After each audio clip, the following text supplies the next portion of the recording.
This is extremely important.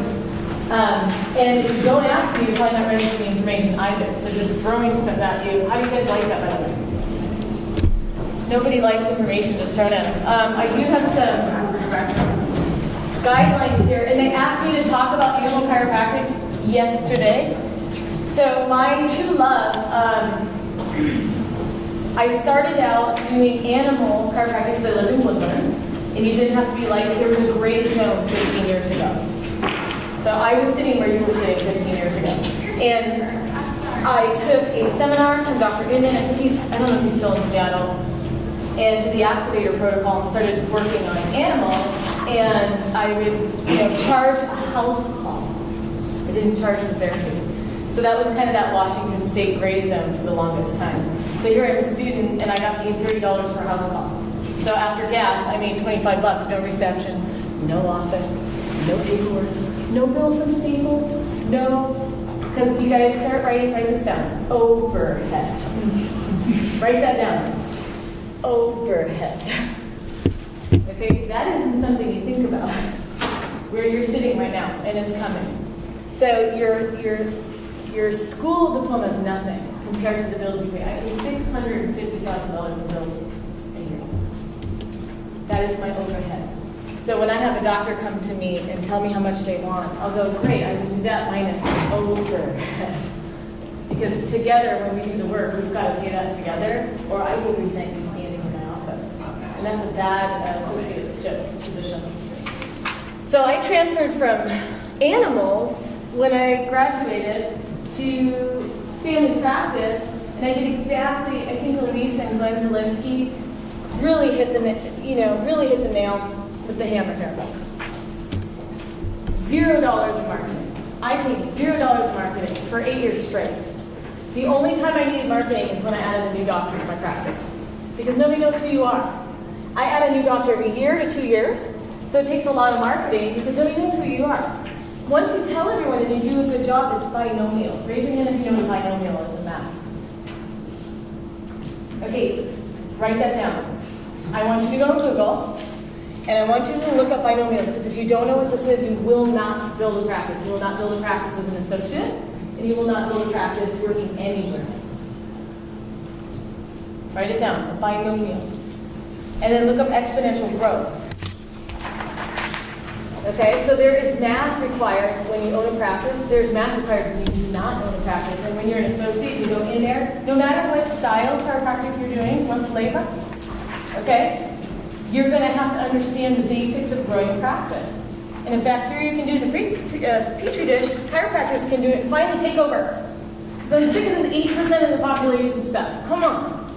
And it's up to you guys. I'm already old. Okay? So it's up to you guys. So with animals, I got certified in the activator methods of animals, and I would go to barrel races on the weekend and actually make some serious money with a photographer and a massage therapist, because they were trying to get better race times. I even thought about working on the cows for fun to see if it would increase milk production, but I never got there. I worked on calf, bunny, I had a, oh man, I should have got that picture for you guys. I had a C-shaped genetic anomaly spine of a rabbit that could not walk or use its lower limb. It was unbelievable. I said, what do you guys want me to do with that? I go, I can help it move, but this rabbit is non-functional forever, probably. Okay? And when you say that to somebody, it's called honesty. I would never tell them I don't know. I hear that all the time. You guys know a lot. You paid how much to know stuff. Please don't say you don't know. Say, I will find out. And dig through all the stuff I learned for you. And I will do that committed. And I will continue researching until I know. If you go home and say, I don't know, and you quit, you never become specialized. And you will spend a lot of marketing and you will help no one. Okay? So if you don't know, study more. Sleep less. Okay? So with animal chiropractic, what animals do I mostly treat? I treat a lot of dogs because I love dogs. I have cats, I treat cats too, but cats are very agile. They throw in the air and it lands on its feet. That doesn't really happen with dogs, right? So their bodies are very different as far as flexibility. They cannot handle essential oils, cats. which is just ridiculous, how much people are overtoxing their livers right now with essential oils. That stuff isn't always pure. I mean, come on. We're ecstatic in our culture. You gotta calm that down a bit. People will do way too much or too little, or too much or too little. So chiropractic is about balance, correct?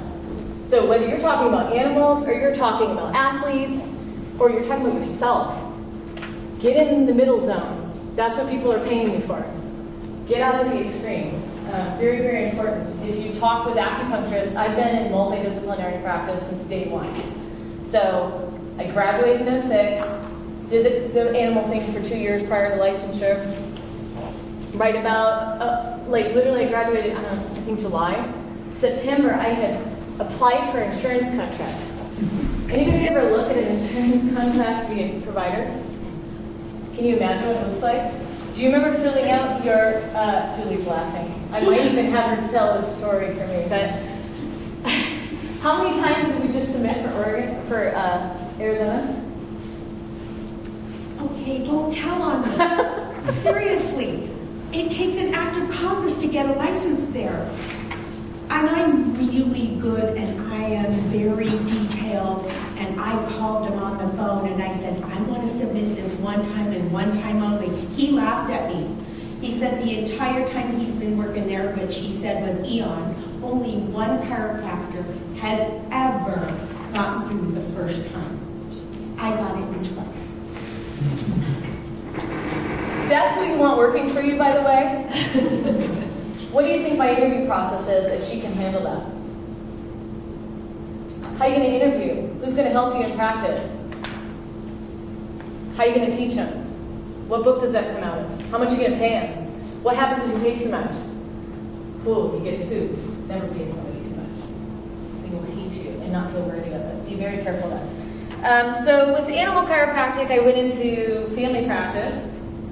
I started my first spinal screening June, a month before I graduated. So most doctors are late. You guys are late. If you want the world to know who you are, you better get out and tell them. Okay? So let me tell you what happened. I had an associate and I said, get up and say I'm freaking Dr. Darcy. Right? And I said, if you want people to call you doctor, you need to be able to do that and feel comfortable with it. Right? Because her number one complaint when we did training was nobody calls me doctor. If you don't call yourself doctor, nobody else will call yourself doctor. I call myself doctor every morning. Right? Can you guys feel that? Does it make an impression? Okay, if I sit in the corner and I'm slumping, I'm 200 pounds overweight, I'm depressed, I don't feel good, and I come to work, who is going to listen to you? And who is taking your advice? So this is really, really important. The number one thing is love. Did you guys hear every single provider that's successful say they spent zero money to Google and all of their money and time loving their patients? Okay, every time I pay Google, I can't love her. I can't have another employee on my team telling them I adjust the family dog on the weekend. I do this, I do that, right? So just, yeah, have fun. Love what you do. What animals are treated? What challenges are there treating an animal? Well, I had a wiener dog named Henry once. He tried to kill me. Dogs they have a behavior pattern with their owner. So there's a couple things I want to talk about with animals. They come on my turf. Never go to theirs. Number one thing I see wrong with animal chiropractic, I'm a travel doctor. I go to the animal. Wrong. Okay, you're going into their world now. Do you know what that means to an animal? You better speak animal if you're going to work on animals. You have to play by their rules, and every animal is different based on the relationship with the owner. Okay, so when I worked on horses, clearly I didn't have them bring their horse into my office. So that would be really cool. No. Open adjusting horse. No, okay. Okay, so don't do that. They're pack animals. You bring them into theirs. Plus they defend the leash, right? So people bring them in with all sorts of leashes. And there's good and bad leashes. You guys watch Caesar Milan? Yeah. You want to treat animals, watch that show. That guy's pretty good. And he says the same thing. It's not an animal problem, it's a you problem. You know. And it's true. I have the owners come in, and I see left in right hemisphere changes in neurology. I see borderline Asperger's pets. No kidding. Enabled like crazy from the owner. Well, we gotta feed him this food, and I gotta stand on the right side, and I'm like, dude, that dog is walking you. Whew, right? So how in the world are you gonna be able to improve that? I've had him try to attack me. And I would tell them, take your dog out of here, you've ruined it. Go home, take it for a walk, give it water, right? And go do this, and then you can bring the dog back for treatment. But you've trained it so that it can't interact with other people. So this is a you problem. So I have to have that same conversation that you see on TV, or get my face bitten off. So what do you want to be? You want to be tough and overbearing like me, or do you want your face gone because you were nice? Because that's how I started practice. It's called doormat. It's called codependency. Please write that down. Please write that down on your paper. This is $1 million information. You guys all want to save the world? You were all on the codependent spectrum. You've just been diagnosed by a psychologist. It's called God complex. Nobody needs us. When you fix somebody, you get rid of their pain, and their pain helps them get their stuff together. So every time you help somebody, you're screwing them up. That's the reality. So if you go into practice without being in a fantasy, if you go into practice to truly love what you do, you will make an impact on people for better and worse.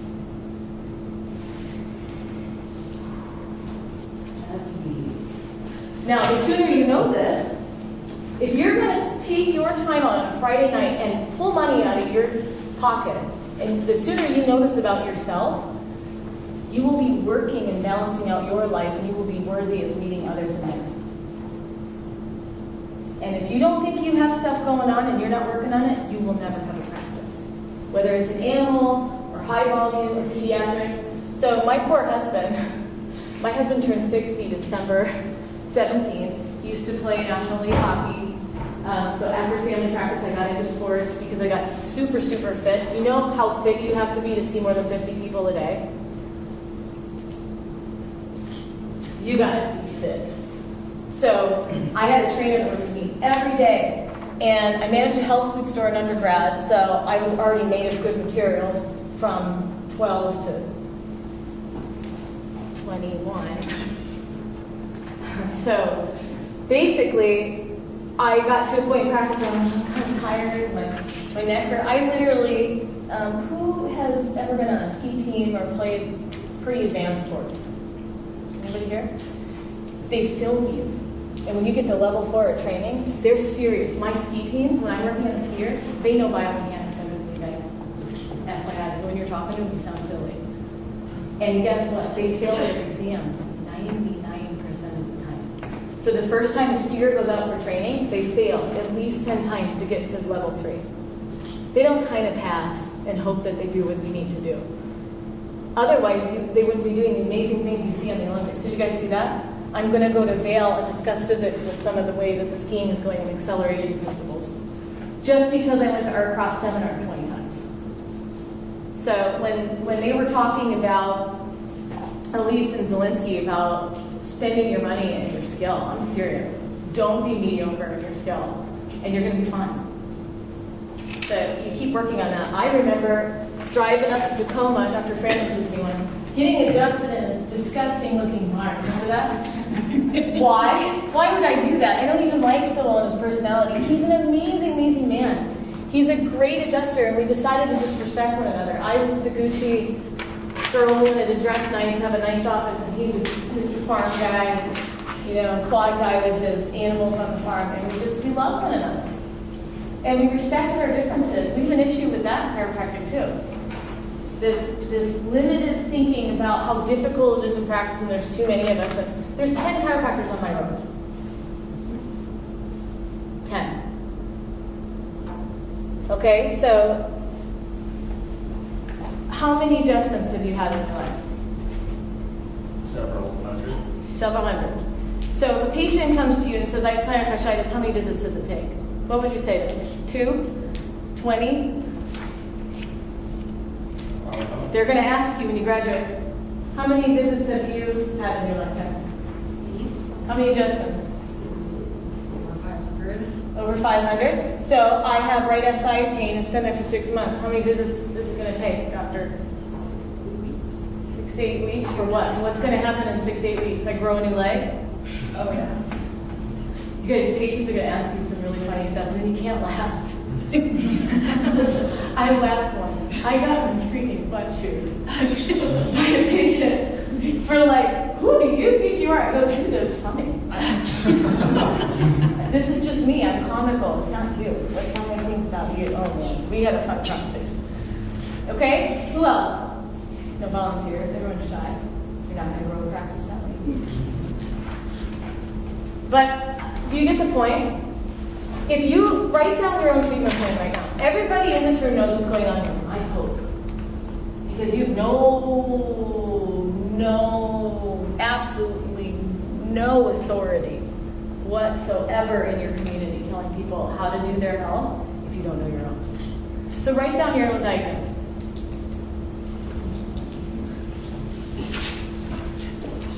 What's going on with you? And then I want you to write a treatment plan to yourself. I want you to look in the mirror. How do you look? What's your posture? How are you talking? Do they still tape you in your last year? Here? They don't?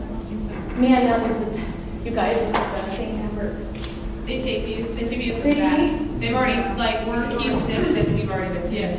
Yeah, so I remember my videotape. Here, I went to the school, I loved it. Okay, so I'm sitting there. I'm talking to the patient, I'm taking their history, and I look pissed off. And I'm watching the tape going, really? That's what I look, I'm whoa. It was an eye-opener for me, because remember, you're not aware of what you're doing.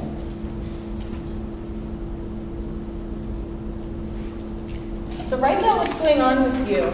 And now, right next to where you wrote down what's going on with you, write down your percent that you actually know, or if you're guessing. Give yourself a grade. Is it right on? I know 100% certainty that that's the diagnosis? Or are you 80%? Or 10? I don't know. Write that down. Give yourself a certainty grade. Because when a patient comes in and asks me what's going on, with my demeanor right now, do you think that they challenge me?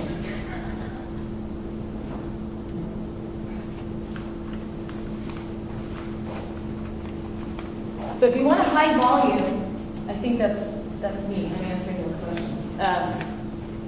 In a very high volume office, I have no time for shenanigans. So if a patient starts walking me, I'll say, do you want your answers today? Do you think I'm confused about what's going on with you? What is it that you truly want here? Because you're just arguing with me. Do you think I missed something?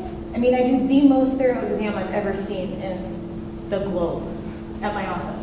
So do high volume, but we don't cut any corners. Not a single one. We talk a lot of the storytelling, whining stuff is not allowed. Nor is pain talk 24/7. Okay, so if you're hurting, what does that tell you? You have elbow pain. It tells you nothing. What do you know about the elbow for hurts?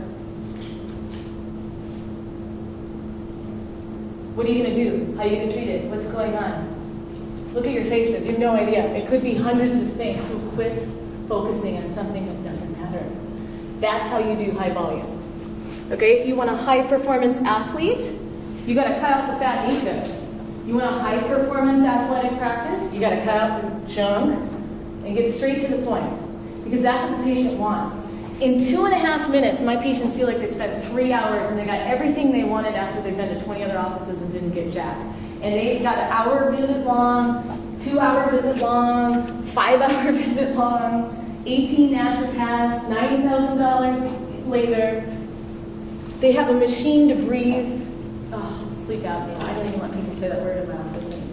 That is uncool. Robot to breathe. I have never seen a time in this age where people are so confused. That is uncool. Okay? I want you to go home and look up vagus nerve. Because if you want a high volume practice, you better understand how damaged that is in our culture because of our behavior. And understand that ruins your digestion, your stomach, your self-worth when you're trying to get dressed in the morning. Right? Now C5 is one of the major players in Vegas. Please, Write this down. You must know where every nerve goes all over the body by like tomorrow. Particularly if you want to come interview with me. Right? If I go, where does L3 go? And you don't know after 4 years of school, you weren't listening. That's not the school's problem. I hear a lot of doctors complaining about the school.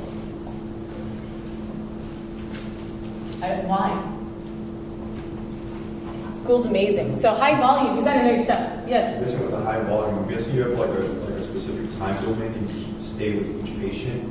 So what I'm trying to say is with the intro of that actual exam, how long do you usually take with that compared to the follow-up? The exam will take a long time. So my exams are an hour. And they fill out their forms.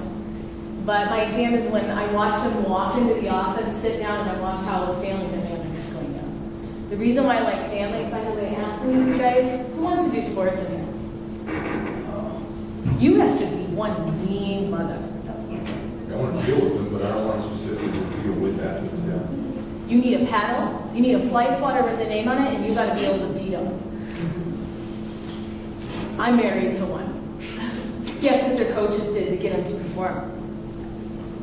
So if you're nice, hang it up, people. Hang it up. Don't even waste the years of your life chasing the athletes. You've got to be mean, and you got to like to argue. Okay, you ever see a spoiled child running rampant around the house? That's the practice you want to walk into. And you better have a game plan. Okay? So in high volume, I don't have time for that. Now, if I see the family dynamic, that's another story, right? Because we have epigenetics. Who's into genetics here? That's my passion. I love mathematics and epigenetics because now you know life. And if you know life, you can start seeing the bigger picture and bringing it to their world. Because remember, patients don't want to hear what's going on.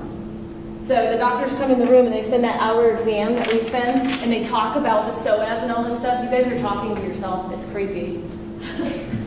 Like, don't do that. They don't care. They didn't go to chiropractic school. They're not in anatomy. They don't care. Okay? That doesn't mean they don't want to know what's going on with that. Don't take it the other extreme. Okay? So I am a major educator, and I will sit down, and who's seen 3DRX? Nobody. Okay, it's 3D animation. It's amazing. So I've got the classic parasympathetic, sympathetic nerve. I have everything the nerve goes to. I've got red pin. F minus and how. Look at you. Right? Or A+. Holy cow, you came in here just to meet me because you heard I was cool and you do everything to get right. Who's had a patient like that? That exam would take an hour. I had an amputee this week because I read an entire book on how the nerves regenerate after you do a facet block. I spend a lot of time with orthopedic surgeons. So I deal with very advanced cases, and I am a teams player. I will go into the office, feel the love, pick my providers so that I know exactly where to send people to. So in Hawaii, I'm doing coordination with care around the planet. And I will spend hours on the phone so that I can make sure that when I see a patient who flies into Maui from Australia, who's going to take care of them when they get back. And if the doctor's fit, then I consult the chiropractor on the phone. I'll say, where does C5 go? And what type of practice do you do on somebody who has internal rotation restriction on pronation? And if they can't tell me, I go, well, I was going to send you a bunch of patients, but I don't think you're ready. Go learn. I'm unimpressed with our conversation. And some of them are really cool. They're like, wow, it was really fun talking to you. And some are offended, which is just silly. Write this down. Take in your criticism. Do you know how silly you look when you don't know what you're weak in, but everybody else knows? Particularly the patients, and then they write that on Google after you gave Google money to bring them in, and they're never coming back to see you? Because that's 9 out of 10 chiropractors, right? You know what our statistics are? Succeeding in practice when we haven't grown over 8% in the population. There's a problem, and it's our skill level. It's our certainty and our knowledge. And I will bleed this out until I'm 90 so that we get somewhere. Right? And it starts at you guys, which is amazing. So in high volume, I have to prioritize. Because I got to make a decision now. I can't say, well, I'll figure out in 2 years where I'm going to move. Okay, so in that first hour when I'm doing an exam, I know exactly what's going on with the patient in 5 minutes because I did my due diligence as a doctor. I know what I'm doing. If it takes you an hour to figure out what's wrong, you guys don't know your stuff. You better look at how many seminars you took.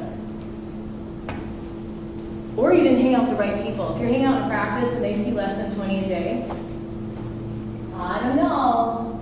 Yes? Is there a certain screening protocol that you would recommend that we should look into? A screen? Screening protocol, like that you just, because you said that you'd be able to figure out what's wrong with them in like 5 minutes. Yeah, because I've been to hundreds of seminars. So like FMS or, no? Neurology is great. I mean, it really is because movement patterns. Where do they come from? They come from the cerebellum. They come from habits. How did that person develop a habit? It's unbelievable. My other job is I'm a DeMartini facilitator, so I call him voodoo adjustment. I don't even know what he does, but that was very helpful for me in screening because it screened the psyche. Like when I'm meeting a person, what type of person are they? Do you know what I mean? I mean, just look, don't cut their head off when you're treating them. Right? I've had a wife who's domestically abused. I've had a mother. I actually got to co-treat with Dr. Zielinski on this, and it was amazing. He's a really great doctor to co-treat with because his advanced knowledge of neurology really helped me diagnose. Because I don't know everything. As certain as I am, I'll go, whoa, left field, I'm going to have to sit down and open my books. I love you. I tell this patient that, bear with me, I will call you in 2 days when I'm in Maui and I have some consultation time. And that exam might take me 2 hours. But I have patients waiting. So do I go and what do I do now? You say, you are a complicated case, you're going to require 2 exams and it's worth it. So can you please book on Tuesday and you charge them twice? Is that unethical that I can't eat or pay for my kids' education because they're complicated and they don't take care of the health? I don't think so. If I'm going to give them 2 hours of my time, I'm worth this amount of dollars and they're going to pay for them. Because I'm doing the best that I can, it's going to succeed. So some exams are 30 minutes. Are you just hanging out? Yep, 2 more minutes. Okay. And then progress exam might take 30 minutes. But I had a kid that I co-treated with Dr. Zielinski who had like half Perthes. It was pretty complicated, and the mother, I'm pretty sure she was beating the child. And how I addressed it is I didn't even look at the mom. I would make the child give me the exam plan. Because the mom wanted to come in and tell me everything that happened, right? So sometimes that takes longer, and then what do? You don't cut them off. Now, if I do a really good job on day 1 and my exam is perfect, and then have a progress exam in 30 minutes, I can just redo what I know is already done, ask them if there's anything new, and do a quick screen. And I love Motion Palpation Institute for that. That's how I started, because I can feel movement. Because what are we doing? We're restoring movement. So I had to find what wasn't moved. What are you palpating? Muscles or joint end range? So what percentage are you aware that you can get the joint end range and you know when it's stuck and in what vectors? Please write all of that down. Those 3 things make a chiropractor, no matter what flavor you are. So I will have IMEs and do court depositions. I love arbitrations. You bring that insurance company to me and they ask me questions. I know exactly at what level and left lateral bending, left rotation, for what reason, every muscle that attaches and where that nerve goes. Okay? And that doesn't take long when it's in your memory bank. It takes a really long time if you don't know in the beginning, but it's worth it if you put that in your brain and then you see it over and over again. I mean, how many people are sitting in beds? How many estheticians are there? How many, people, it's all movement. Right? So habits are huge. You know where habits are stored in the brain. So don't cut the patient's head off. Never treat an arm and a leg. Get out of the muscle stuff. That's what massage school's for. Chiropractic treats the body, and the body is ruled by the brain, and the brain makes a decision. The body follows what the brain says. So when your patient says to you, I can't sleep on my side, and they go, well, how come your husband can? I don't know. That gets them thinking, right?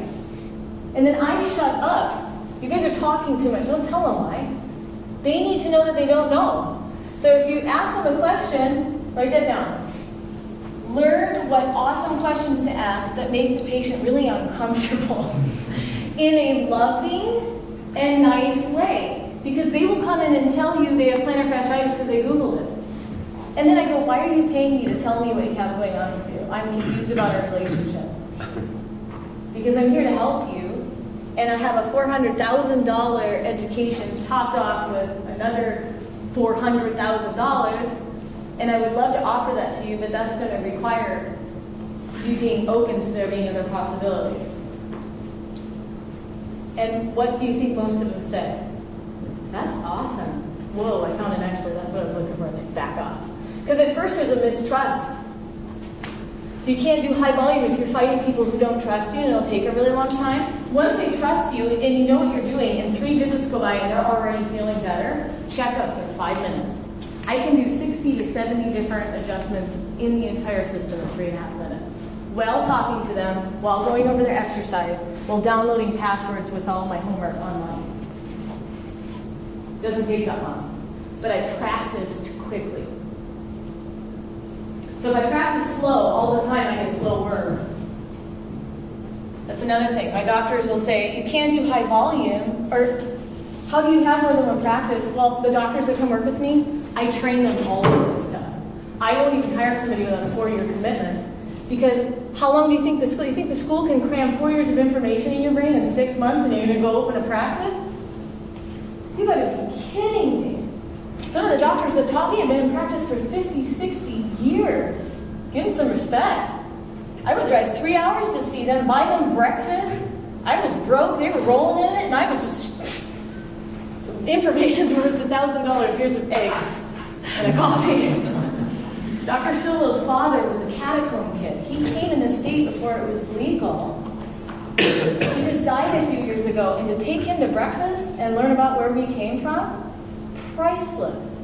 The drive up there, you heard Elise Hewitt, you heard Zielinski. Look at how far they traveled to get the skills that they have and how much money they're giving Google. Do you know what the price per click is in Vancouver or Portland? Chiropractors are paying hundreds of dollars per click because they're so desperate for patients. Google's got us like this. Knock it off. Go spend that money and just be awesome and care about the people. That's it. Right? And then you're going to do high volume because they're just going to pour in. It's very easy. You don't have to do a bunch of stuff. The marketing gets them going, and then the doctor carries the momentum, or they fizzle out and change professions because they never loved chiropractic to begin with. That's a hard thing to face. Okay? We have about 5 more minutes. So we're gonna rotate. Yeah, she said 2. You said 5. We Any should other change questions? that. We had a juicy chat. because you were- I can talk for, I teach classes that are 12 hours long, can you tell? I have a question. Yes. So when you were here over the summer, you had talked about like mentoring and what it means to like be a mentee. Yeah. And not to just show up just to get the knowledge and then leave. Yes. And I was wondering if you could speak a little more to that. Like, what do you expect from your mentees? How can we be more engaged, and what do we as students have to offer you as a doc? If you understand the context in which you stand, that is half the battle. So when you walk into an office, I have a front desk person, a CA, a manager that have to watch you and train you and teach you. You could be standing in the way. Let's say you just talked to one of my patients in the lobby. You just trained my patient to run our clinic behind. But you're not aware. You're just trying to be nice. And then I have 4 employees that could sue me. I pay $10,000 a month in unemployment tax alone. I paid $3,000 last month in B&O tax.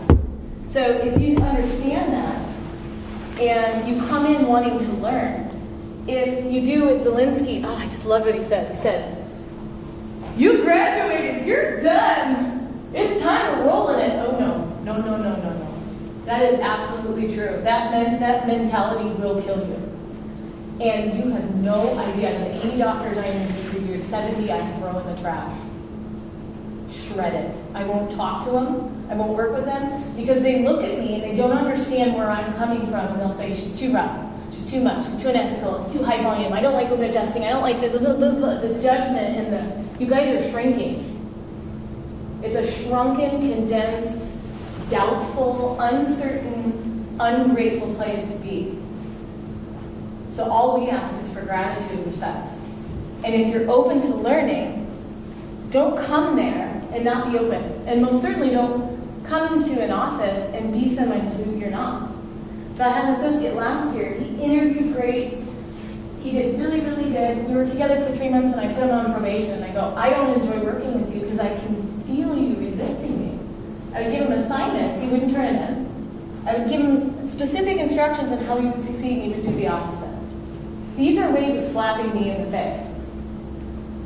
So these are some of the things that really just be coachable and be honest. So what ended up happening was he told me he needed kids. Well, I'm sorry, but does it say family practice up there? I have newborns and moms with 6 children on exercise balls watching TV. I've got my CA cold lasering them. I got my front desk girl holding the kids, and I'm treating the mom, and I got the little kid, and the little kid's helping me do the Arthur stood on her feet. And that mom got the whole freaking body with hot packs on, feeling damn good. I got the son trained to take care of her today. And that mom goes out,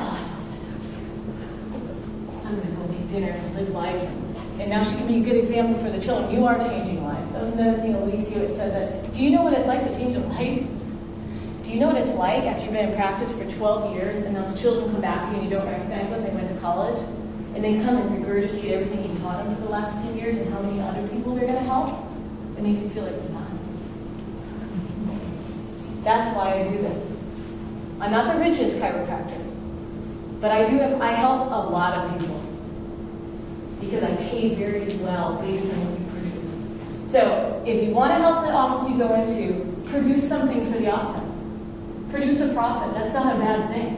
That means that the office has money to provide jobs for people in the office. We can spend more time in payroll, which means more love for the patients. I don't know where this attitude is coming from, but it's got to stop now. So please spread that word. Doctors are doing high volume and care, want to give you the world, but we will shut up if you're not listening.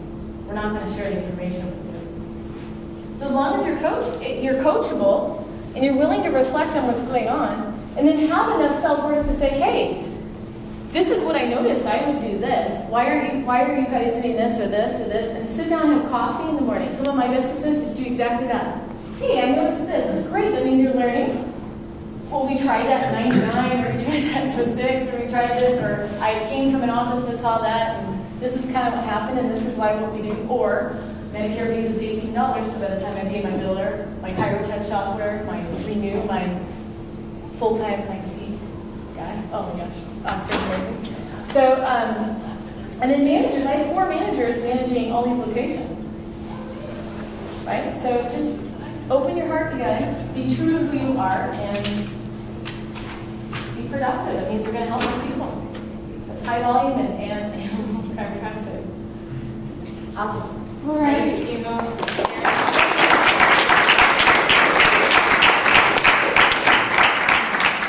So you guys should have gotten all the surveys that Julie just wants to make one more comment. And Dr. Cara is correct. All of us that are part of a team really do care about that patient. The doctor who hires you has taken the time to hire those other team members within that, whether it's the front desk, the CA, marketing, whatever it is. Please, I am begging you from the bottom of my heart, do not disrespect those individuals that are working under that doctor. They have vast amount of knowledge. They've been doing this for a long time. Myself, I've been doing this 30 years. So when you get to work with a doctor as great as Dr. Cara is, and she is giving you information, if you don't take this information and go forth and do something excellent with it, it's all for naught. So I beg you to please do that.